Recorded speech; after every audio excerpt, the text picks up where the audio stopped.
तो चलिए दोस्तों, यहाँ पर आज फिर से यूपी टेट 2026 के एग्ज़ाम के लिए हिंदी का क्लास देखेंगे। और ये आज पार्ट नंबर दूसरा है, जो कि वर्णमाला से संबंधित ये क्लासेस यहाँ पर कराए जा रहे हैं। और आज जो यूपी टेट का यहाँ पर क्लास कराए जा रहे हैं, इसमें चैप्टर वाइज आपके सभी प्रश्नों को कवर किया जाएगा। एक भी प्रश्न आपका यूपी टेट का जो एग्ज़ाम आपका 29 या 30 जनवरी को है उससे बाहर नहीं जाएगा, क्योंकि चैप्टर वाइज यहाँ पर प्रश्न कराए जा रहे हैं। और साथ में इसकी पीडीएफ भी आपको चैनल के टेलीग्राम ग्रुप में मिल जाएगी। तो चैनल के टेलीग्राम ग्रुप को जरूर ज्वाइन कर लीजिएगा, लिंक वीडियो के डिस्क्रिप्शन में आपको मिल जाएगा। और वहां से जाकर आप तमाम पीडीएफ और चैप्टर वाइज सारे क्वेश्चंस को पढ़ लीजिएगा। तो चलिए, आज का पहला प्रश्न है और पार्ट वन आप देख लीजिएगा, मैंने डाल दिया। पहला प्रश्न है, स्वर किसका भेद है। ध्यान रखिएगा, अगर हम स्वर की बात करें तो भैया ये वर्ण का भेद है। और दो भेद होते हैं, आपको पता होना चाहिए, स्वर और व्यंजन। यानी वर्णमाला के दो भेद के रूप में यहाँ पर प्रचलित हैं, स्वर और व्यंजन। ध्यान रखिएगा। अगला प्रश्न आपके सामने है, निम्न में से संयुक्त व्यंजन कौन सा नहीं है। देखिए, संयुक्त व्यंजन आपको पता होना चाहिए। और यहाँ पर जो संयुक्त व्यंजन नहीं है या नहीं है, बाकी सब क्या है आपके, ध्यान रखिएगा, बाकी त्रा छा ज्ञा, ये सभी क्या संयुक्त व्यंजन है। प्रश्न यूपी टेट में कई बार पूछा गया है, ऑप्शन में दिया जाता है त्रा छा ज्ञा। तो पूछा जाता है कि कौन सा व्यंजन संयुक्त है, कि आपका उसमें है, संघर्षी है, तो आपको संयुक्त लगा कर आना, आपको इनको पढ़ लेना है। ये सभी क्या है, आपके संयुक्त व्यंजन होते हैं, ये आपको ध्यान में रखना है, ठीक है ना। चले अगला यहाँ पर देख लेते हैं। और अगला प्रश्न क्या दिया गया, एक मिनट रुकिए। हाँ, यहाँ पर पूछा जा रहा है, जिनका उच्चारण ऊपर के दांतों पर जीभ लगने से होता है उसे क्या कहते हैं। जब हम कोई चीज़ उच्चारण करते हैं और जब जीभ दांतों पर लगती है तो हम उनको कहते हैं, क्या कहते हैं, आपको पता होना चाहिए। और उनको दंत वर्ण कहा जाता है। अगर ऑप्शन में आपको देखा जाए तो हम यहाँ पर देखेंगे तो उनको दंत वर्ण कहा जाता है, जो दांत को जीभ लगती है, ठीक है ना। और ये आपको ध्यान में रखना है।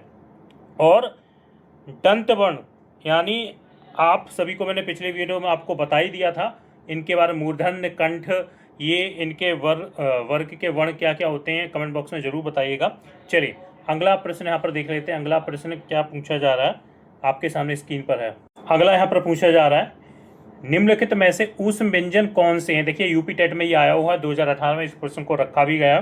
तो देखिए यहाँ पर ऊष्म व्यंजन की अगर भैया सीधी सी बात करें, शा, सा, सा, ये तीन ऊष्म व्यंजन होते हैं। इनको आप रट लीजिएगा, रट कहीं पर भी लिख लीजिएगा। वर्णमाला के चैप्टर से हिंदी के यूपी टेट में ये प्रश्न आता ही है और रिपीट भी होता है। भैया, अब ऊष्म व्यंजन क्या होता है हम सभी जानते हैं, जिन व्यंजनों के उच्चारण करते समय मुख से किसी विशेष स्थान पर घर्षण यानी होता है या घर्षण करती है, और जिससे ऊष्मा पैदा होती है, ठीक है ना, वायु के मुख में किसी स्थान पर। तो आपको इतना नहीं पढ़ना, आपको सब इतना ही पढ़ना है कि उसमें व्यंजन कौन से होते हैं। सा, सा, सा, ये आपको रट कर जाना है। चलिए अगला प्रश्न है, सा ध्वनि का उच्चारण स्थान क्या है। सा ध्वनि का उच्चारण स्थान क्या है, पांचवें का सी के साथ चले जाएंगे, तालु है, ठीक है ना। ध्यान रखिएगा, इसका क्या है, यानी तालु से किया जाता है, ये आपको ध्यान में रखना है। चलिए अगला प्रश्न यूपी टेट 2017 में आया। अगला प्रश्न आपके सामने है, डा का उच्चारण स्थान होता है। तो भैया सीधी सी बात है, ये टा वर्ग में आता है, और मैंने पिछले वीडियो में आपको बताया भी था।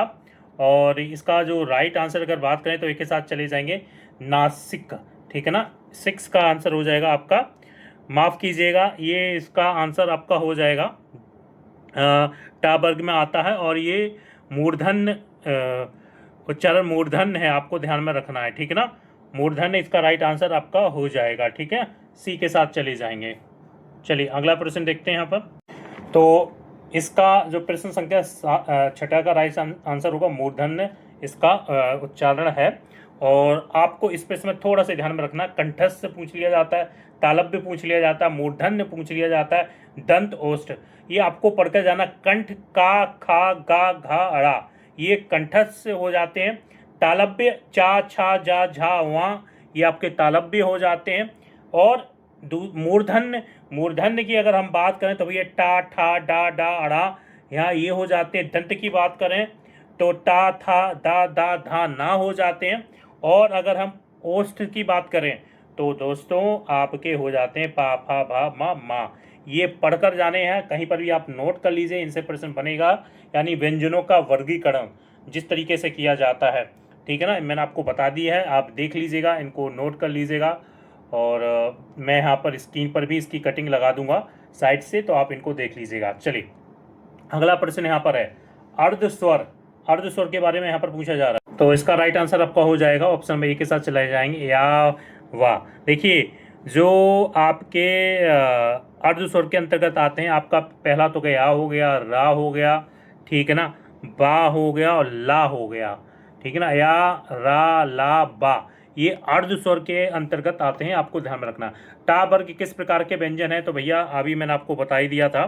और मूर्धा के व्यंजन हैं, यानी ऑप्शन नंबर हम अगर यहाँ पर देखेंगे तो सी के साथ चले जाएंगे। आप देख लीजिएगा, यहाँ से प्रश्न बनता ही बनता है, ठीक है ना, मूर्धन ऑप्शन नंबर सी के साथ हमको जाना पड़ेगा, ठीक है ना, सी। चलिए घा का उच्चारण स्थान कौन सा है। घा का उच्चारण स्थान की अगर बात करें तो भैया ये जो व्यंजन कंठस्थ से निकलते हैं और उच्चारण स्थान कंठ हो जाएगा, ऑप्शन नंबर चले जाएंगे हम बी के साथ, ठीक है ना। ये जरूर पढ़ दीजिएगा, मैंने आपको बता दिया, कंठ, तालव्य, मूर्धन्य, दंतोष्ठ, ओष्ठ, ये जरूर मैं स्क्रीन मैंने पिछले क्वेश्चन में आपको लगा दी है, पूरा देख लीजिएगा। चलिए अगला, छापर किसके योग से बना है। अगर इसकी बात करें तो भैया ये का प्लस सा के योग से बना है, ये पढ़कर जरूर जाइएगा। का प्लस सा के योग से क्या बना है, छा आपका ये बना है। खा है, खा क्या है आपको पता होना चाहिए। 11वीं का राइट आंसर अगर हम देखें तो अघोष व्यंजन है ये, और ये राइट आंसर आपका एक के साथ यहाँ पर चले जाएंगे। और अघोष व्यंजन क्या होते हैं, जिन व्यंजनों के उच्चारण के समय ध्वनि यंत्र में कंपन नहीं होता है उन्हें व्यंजन कहा जाता है। और सभी व्यंजनों को प्रथम जो व्यंजन तथा सा, चा और सा अघोष व्यंजन कहलाते हैं, ठीक है ना। ये यहाँ पर ऑप्शन ए हो जाएगा। उस महाप्राण जो वर्ण हैं, तो भैया यहाँ पे अगर बात करें तो भैया डी हो जाएगा। मैंने बताया ऊष्म संघर्षी, ऊष्म यानी आपको बताया ही था, 12 का डी राइट आंसर हो जाएगा। तो चलिए अगला यहाँ पर देख लेते हैं, अगला प्रश्न क्या यहाँ पर पूछा जा रहा है आपके सामने। ज्ञा, ज्ञा को वर्णमाला में माना जाता है। ज्ञा को वर्णमाला में क्या माना जाता है, यानी यो 13वें का अगर देखें तो संयुक्त व्यंजन है, ये संयुक्त व्यंजन के रूप में इसको माना जाता है, क्षेत्र ज्ञा। और ये संयुक्त व्यंजन के आधार पर इसको रखा जाता है। अगर इसका हम ये भी प्रश्न एक बार पूछ लिया जाता है, ज्ञा कौन से योग से मिलकर बना है, तो ये भी ध्यान में रखना है आपको। इस योग से जा प्लस वा, ध्यान रखिएगा, जा प्लस वा के योग से मिलकर ये ज्ञा बनता है। ये भी प्रश्न कई बार पूछ लिया जाता है, इसका ध्यान रखिएगा, जाके नीचे हलंत वहाँ आपको बता देना। चल अगला प्रश्न आपके सामने स्क्रीन पर ये रहा, यहाँ पर पूछा जा रहा है, निम्न में से कौन सा वर्ण इस पर संघर्षी। संघर्षी उसमें हम भैया सीरीज जानते हैं, शा शा शा, ये सभी किस में आ जाते हैं, यानी आप भाषा की सबसे छोटी इकाई सभी जानते हैं, भाषा की सबसे छोटी इकाई वर्ण होती है। ऑप्शन बी आपके साथ चले जाएंगे। निम्नलिखित में से किस वर्ण का मूल उच्चारण हिंदी में प्रचलित नहीं है। देखिए हिंदी में प्रचलित नहीं है तो वो चले जाएंगे आपका सी के साथ चले जाएंगे। सभी जानते हैं जो हिंदी में प्रचलित नहीं है, इसका उच्चारण संस्कृत के प्रचलित शब्दों में होता है, ऋषि, ठीक है ना, आप सभी जानते हैं ऋषि, हिंदी में नहीं है, ये आपको ध्यान रखना इंपॉर्टेंट है, ये ध्यान रखिएगा, इसका संस्कृत शब्दों में प्रचलित है ये।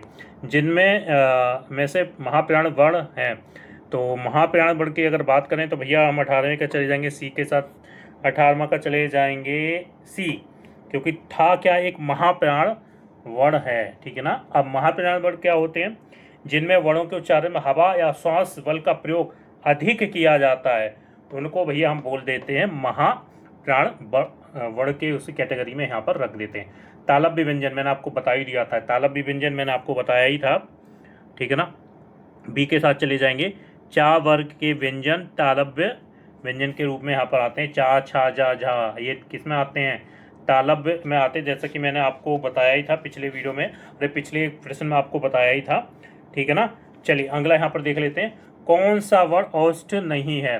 तो देखिए ओष्ठ की यहाँ पर बात की जा रही है, तो भैया आ नहीं है, और बी का अगर हम देखें तो ऑप्शन में डी के साथ चले जाएंगे, ठीक है, वो ओष्ठ नहीं है, ठीक है। चलिए और आ का आप सभी जरूर बताइएगा, आ का जो उच्चारण किससे होता है, कंठ से होता है, किससे होता है, आप जरूर बताइएगा। ठीक है, चलिए। अल्प प्राण ध्वनियों का समूह कौन है? अल्प प्राण ध्वनियों का समूह कौन है?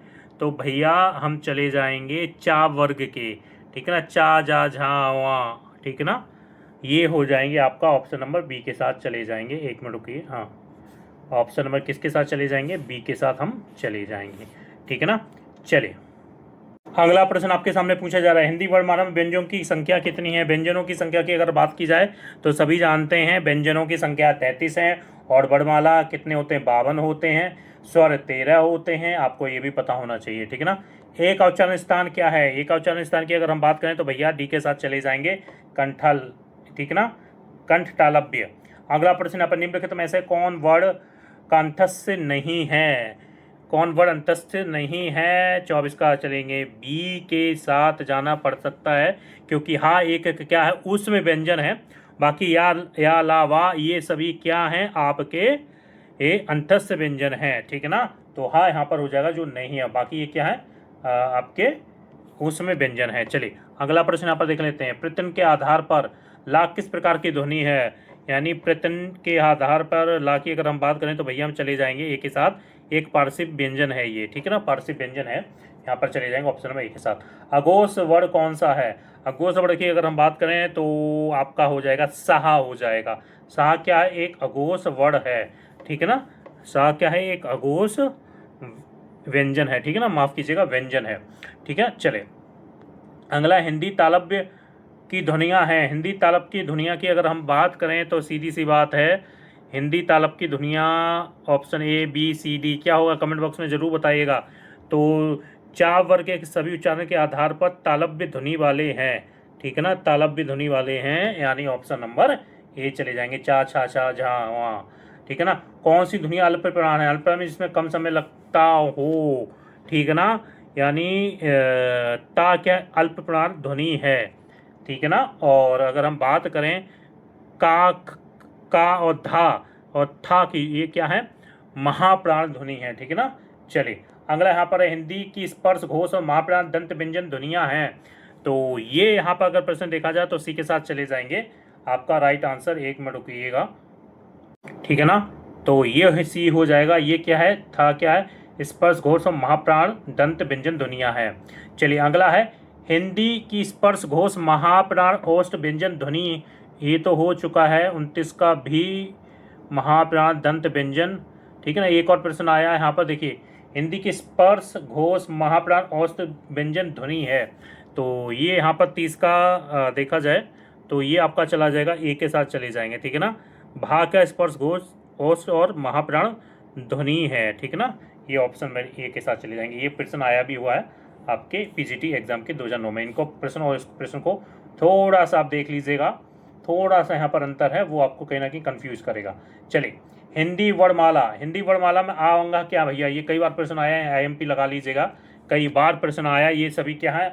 आयोग वह है, यानी अंग और अंगहा ये क्या होते हैं? आयोग वह होते हैं, आपको ये भी ध्यान में रखना है। चलिए, अगला प्रश्न यहाँ पर देख लेते हैं, णा और नाक में मुख्य अंतर है, तो मुख्य अंतर है तो भैया ए के साथ चले जाएंगे।